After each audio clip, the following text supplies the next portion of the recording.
दोस्तों बात करें तो मेरे पास ये जो फोन है ये है यहाँ पे मोटोरोला का G42 जिसके अंदर आपको प्योर एंड्रॉइड का एक्सपीरियंस मिलेगा, वो भी 14,000 में। मतलब बात है कि जो फोन है वो 13,999 का है और 1,000 रुपए का कार्ड ऑफर वगैरह मिलके ये 12,999 13,000 रुपए में मिल सकता है, जो कि इसको काफी सही डील बना देता है। मतलब किसको अगर प्योर एंड्रॉइड वाला फोन चाहिए जिसके अंदर एक अच्छा एमोलेड स्क्रीन हो, स्पीकर का सेटअप अच्छा हो, एक मीडिया कंजम्पशन के लिए डिवाइस सही हो, 4G कैरियर एग्रीगेशन हो, मतलब सारी बैलेंस चीज अगर आपको देखने को मिल जाए वो इस फोन में और काफी सही लगता है ऑन पेपर। लेकिन पीछे की सच्चाई क्या है आज इस वीडियो में पता लगाते हैं। पसंद आए लाइक कर देना, चैनल को सब्सक्राइब कर देना। सबसे पहले बात करना चाहूंगा इसके डिस्प्ले के बारे में। फोन के अंदर आपको देखने को मिलता है 6.4 इंच का OLED डिस्प्ले। ये पंच होल डिस्प्ले के साथ आता है, कोई नॉच नहीं आता। बेजल्स वगैरह को हम ये थोड़ा इग्नोर कर सकते हैं प्राइस पॉइंट के हिसाब से, लेकिन डिस्प्ले की पैनल की क्वालिटी यहाँ पे काफी सही देखने को मिलती है और कॉर्निंग गोरिल्ला ग्लास की सामने की तरफ प्रोटेक्शन देखने को मिलती है। इसके साथ ही बात करें तो ओवरऑल जो display quality wise, brightness wise काफी सही है। 20:9 का एस्पेक्ट रेशियो है, कोई दिक्कत यहाँ पे आने वाली। स्टीरियो स्पीकर्स का सपोर्ट आपको देखने को मिलता है, जो कि इसके अंदर अगर आपको मीडिया कंजम्पशन वगैरह करना है वो काफी सही है और 14,000 अंडर 15,000 रुपीज के हिसाब से एक काफी सही चीज हो जाती है। लेकिन वहीं बात करें प्रोसेसर की तो स्नैपड्रैगन 680 है, जो कि 6nm की टेक्नोलॉजी पे मिलता है। अब 6nm का यहाँ पे बेनिफिट क्या है? देखो 6nm का बेनिफिट है कि बैटरी आपकी अच्छे तरीके से बचाएगा, हीटिंग कुछ नहीं होगी।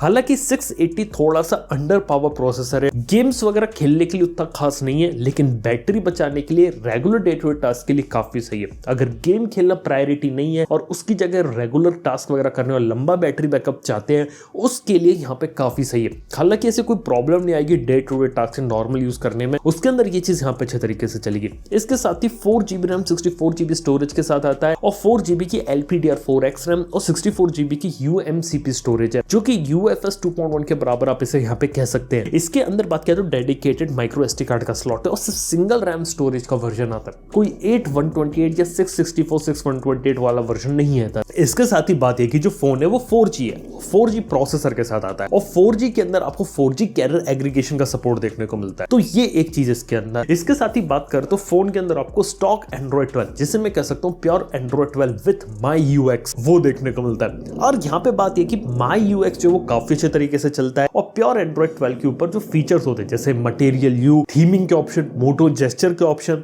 थिंग शील्ड एक्स्ट्रा सिक्योरिटी के लिए वो है और UI काफी ज्यादा फ्लूइड है और देखने में काफी सही लगेगा, ये एक चीज है। हालांकि देखा जाए तो ऐसे कोई प्रॉब्लम या लैग वैग लगेगा नहीं और 60 हर्ट्ज डिस्प्ले जो है ओवरऑल डिस्प्ले का, उस पर एनिमेशंस वगैरह सही लगते हैं, तो ऐसी कोई दिक्कत नहीं आने वाली है। ये कुछ चीजें हैं यहाँ पे जो फोन के अंदर काफी सही देखने को मिलती है और ओवरऑल बात किया तो प्राइस पॉइंट के हिसाब से प्योर एंड्रॉइड का एक्सपीरियंस सही है और ब्लोटवेयर और एड्स की प्रॉब्लम नहीं है यहाँ पे, तो वो यहाँ पे काफी सही काम किया। तो एंड्रॉइड एक्सपीरियंस, सिक्योरिटी अगर आपकी प्रेफरेंस है वो चीज यहाँ पे सही हो जाती है। इसके साथ ही बात करें तो फोन के अंदर 50 मेगापिक्सल का ट्रिपल सेटअप है। इसमें 50 मेगापिक्सल का मेन f1.8 अपर्चर का कैमरा है जिसके अंदर ओमनी विजन का सेंसर है। इसके साथ ही 8 मेगापिक्सल का अल्ट्रा वाइड है और 2 मेगापिक्सल का मैक्रो है। कुल मिला के बात किया तो 50 मेगापिक्सल से 13 मेगापिक्सल में फोटोग्राफ ले सकते, ठीक ठाक इमेजेस यहाँ पे आ जाती है, प्राइस के हिसाब से एक्सेप्टेबल इमेजेस है और 8 मेगापिक्सल का अल्ट्रा वाइड है, वो भी देखा तो ठीक ठाक इमेजेस ले सकते हैं, कोई ज्यादा एक्सपेक्टेशन नहीं है। ओवरऑल ये कुछ आपको कैमरा सेटअप और कैमरा सैंपल्स ही आपको देखने को मिलते हैं। 16 MP का सेल्फी कैमरा वो यहाँ पे आपकी ठीक ठाक सेल्फीज यहाँ पे ले सकता है। इसके साथ ही बात की जाए तो स्टीरियो स्पीकर से इसमें, इसके अंदर आपको हेडफोन जैक देखने को मिलता है, ये काफी अच्छी चीज है। इसके साथ ही बात किया तो फिंगरप्रिंट स्कैनर का जो साइड माउंटेड होता है उसका सपोर्ट है, कोई इन डिस्प्ले देखने को नहीं मिलता। FM रेडियो का सपोर्ट है यहाँ पे और यहाँ पे बात किया तो हल्की सी आपको स्प्लैश रेजिस्टेंस देखने को मिलती है IP52 रेटिंग की। और बात की जाए तो यहाँ पे फोन का जो चारों तरफ जो बिल्ड है वो पूरा प्लास्टिक का देखने को मिलता है, जिससे उन्होंने बोला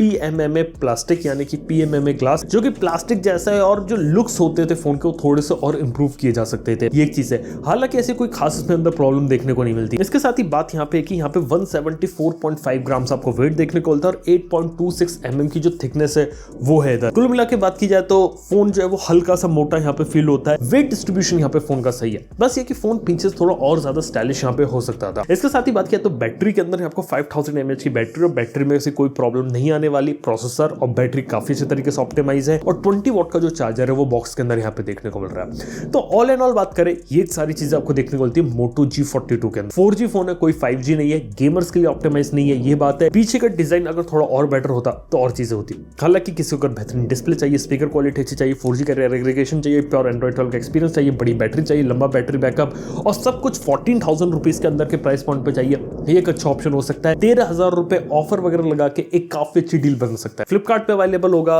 इसका जो लिंक है वो नीचे डिस्क्रिप्शन के अंदर दूंगा। अगर आप इंटरेस्टेड हो अगर 13,000 रुपए फोन खरीदने के लिए, इस फोन फोन के ऊपर आप जा सकते हो। एक सही स्मार्ट फोन जो रहता है ना वो यहाँ पे मोटोरोला वालों ने यहाँ पे क्रिएट किया है। बाकी आप लोग बताइए आप लोग को यहाँ पे फोन कैसे लगा और क्या इंप्रूवमेंट हो सकते थे आप लोगों की नजर में, प्राइस पॉइंट में क्या चेंजेस किए जा सकते थे। कुछ भी ओपिनियन है बात नीचे कमेंट बताना ना भूलना।